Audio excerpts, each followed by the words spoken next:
1 minute विचार करा. Body building, मग अभिनय आणि त्यानंतर राजकारण. ही 3 पूर्णपणे वेगळी क्षेत्र आहेत आणि या तिन्हीमध्ये एकच माणूस चक्क शिखरावर पोचला. हे आर्नोल्ड श्वार्झनेगर यांनी नेमकं कसं करून दाखवलं असेल? चला तर मग आज आपण त्यांच्या यशामागचं नेमकं सूत्र काय आहे तेच जाणून घेऊया. मला नेहमीच सर्वोत्तम बनायचं होतं.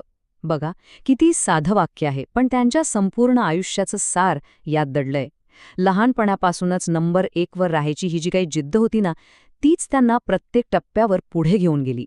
जरा या यशाकडे बघा. बॉडी बिल्डिंगमध्ये तब्बल 13 वर्ल्ड टायटल्स, हॉलिवूडमधले त्या काळातले सर्वाधिक मानधन घेणारे स्टार आणि चक्क अमेरिकेतील सर्वात मोठ्या राज्यांपैकी एक असलेल्या कॅलिफोर्नियाचे गव्हर्नर. नाही, हे काही योगायोगाने घडलेलं नाही. यामागे एक पक्का आराखडा होता, एक सूत्र होतं, ज्याने त्यांना प्रत्येक मैदानात विजय मिळवून दिला. तर त्यांच्या यशाच्या सूत्रातला पहिला आणि सगळ्यात महत्त्वाचा नियम आहे, एक स्पष्ट ध्येय ठेवा. कारण ध्येयाशिवाय केलेला कोणताही प्रवास हा फक्त भरकटण्यासारखा असतो. इथूनच तर खऱ्या प्रवासाची सुरुवात होते. आता गंमत बघा. एका सर्वेक्षणानुसार अमेरिकेतील तब्बल 74% लोक आपल्या नोकरीमध्ये समाधानी नाहीत. का? याचं एक मोठं कारण म्हणजे त्यांच्या आयुष्याला कोणतंच स्पष्ट ध्येय नाहीये. जेव्हा ध्येय नसतं तेव्हा आपण फक्त दिवस ढकलत राहतो. आर्नोल्ड यांच्या बाबतीत असं नव्हतं. त्यांची स्वप्न त्यांच्या ऑस्ट्रियामधल्या लहानशा गावापेक्षा खूप खूप मोठी होती. त्यांच्या आईवडिलांना वाटायचं की त्याने एक साधं, सुरक्षित आयुष्य जगावं. पण आर्नोल्ड यांच्या मनात काहीतरी वेगळंच शिजत होतं. त्यांना काहीतरी मोठं करून दाखवायचं होतं. आणि त्यांचं ध्येय कसं ठरलं माहितीये? वयाच्या 11व्या वर्षी त्याने अमेरिकेवर एक डॉक्युमेंटरी पाहिली आणि ठरवलं की इथेच जायचं. मग त्यांना बॉडी बिल्डर रेक पार्क्स एक मासिक सापडलं आणि बस, त्यांना त्यांच्या आयुष्याचा मार्गच सापडला. बॉडी बिल्डिंगमधनं सिनेमात जायचं आणि मग प्रसिद्धी मिळवायची. हा प्लॅन इतका पक्का होता की वयाच्या 20व्या वर्षीच ते सर्वात तरुण मिस्टर युनिव्हर्स बनले सुद्धा. जेव्हा ध्येय इतकं स्पष्ट असतं ना, तेव्हा कष्ट हे कष्ट वाटत नाहीत. आर्नोल्ड स्वतः म्हणायचे, मी 5-5 तास हसत हसत वर्कआउट करायचो. का? कारण त्यांना माहीत होतं की प्रत्येक सेट त्यांना त्यांच्या स्वप्नाच्या एक पाऊल जवळ घेऊन जात आहे. बरं, ध्येय तर ठरलं, पण त्यानंतर येतो दुसरा टप्पा आणि तो म्हणजे हे अशक्य आहे, हे तुझ्याकडून होणार नाही असं म्हणणाऱ्या लोकांचा सामना करणे. आणि इथे येतो आर्नोल्ड यांचा दुसरा नियम, अशा लोकांकडे सरळ सरळ दुर्लक्ष करा.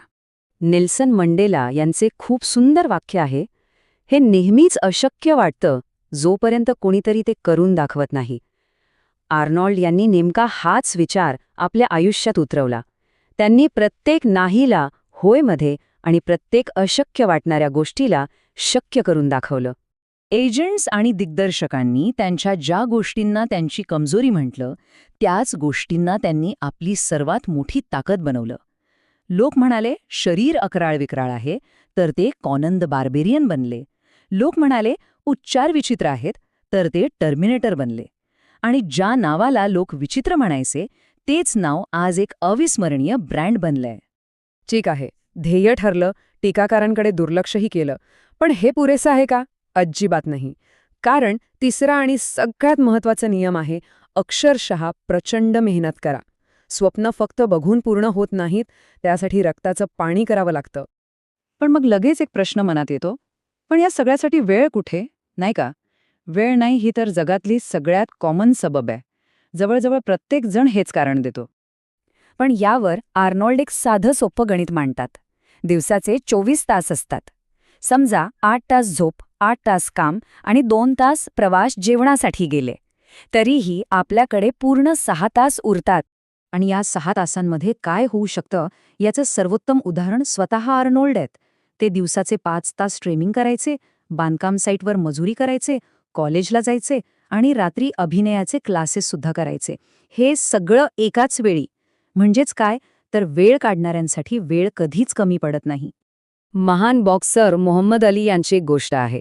त्यांना एकदा विचारलं, तुम्ही किती सिटअप्स करता? तर ते म्हणाले, जेव्हा पोटात दुखायला लागतं, वेदना व्हायला लागतात, तेव्हा मी मोजायला सुरुवात करतो. खरी मेहनत इथूनच सुरू होते आणि हीच चॅम्पियन लोकांची ओळख आहे. आता आपण वळूया चौथ्या नियमाकडे. हा नियम आहे मानसिकतेबद्दल, माइंडसेटबद्दल. आणि तो म्हणजे अपयशाला स्वीकारायला शिका. कारण हरण्याच्या भीतीमुळेच अनेक जण जिंकण्यासाठी कधी प्रयत्नच करत नाहीत. आर्नॉल्ड तर म्हणतात की प्लॅन बीचा तिरस्कार करा, कारण जेव्हा तुमच्याकडे दुसरा कोणताही पर्याय नसतो, जेव्हा मागे हटण्याचा मार्गच बंद असतो, तेव्हाच तुम्ही तुमचं 100% देता आणि फक्त पुढेच जाता. खरं तर प्लॅन बी म्हणजे दुसरं तिसरं काही नसून ती अपयशाची भीती असते. आणि हीच भीती आपल्याला मोठी स्वप्न पाहण्यापासून आणि ती पूर्ण करण्यासाठी आवश्यक जोखीम घेण्यापासून थांबवते. आपण स्वतःच्याच क्षमतेवर शंका घेऊ लागतो.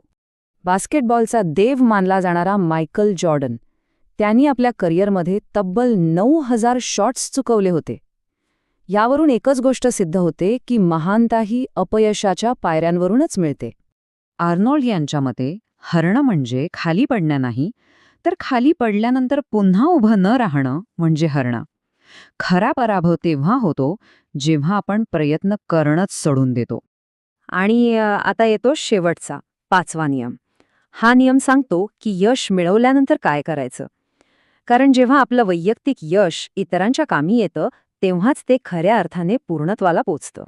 स्पेशल ऑलिम्पिक्सचे कोच बनण्यापासून ते गरीब मुलांसाठी शाळा पश्चात कार्यक्रम सुरू करण्यापर्यंत आर्नॉल्ड यांनी नेहमीच समाजाला काहीतरी परत देण्यावर भर दिला. इतकंच काय, त्यांनी गव्हर्नर पदाचा संपूर्ण पगारही राज्याला दान केला होता.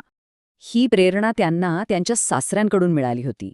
ते म्हणाले होते, तो आरसा फोडून टाका जो तुम्हाला फक्त स्वतःकडे बघायला लावतो. आणि या एका वाक्याने आर्नोल्ड यांना समाजाकडे पाहण्याची एक नवी दृष्टी दिली. तर मग आपण नाही तर कोण, आणि आता नाही तर केव्हा? आर्नोल्ड यांचे हे 5 नियम फक्त यशाचा फॉर्म्युला नाहीत, तर एक अर्थपूर्ण आयुष्य जगण्याचा मार्ग दाखवणारी गुरुकिल्ली आहेत. यावर विचार नक्की करा.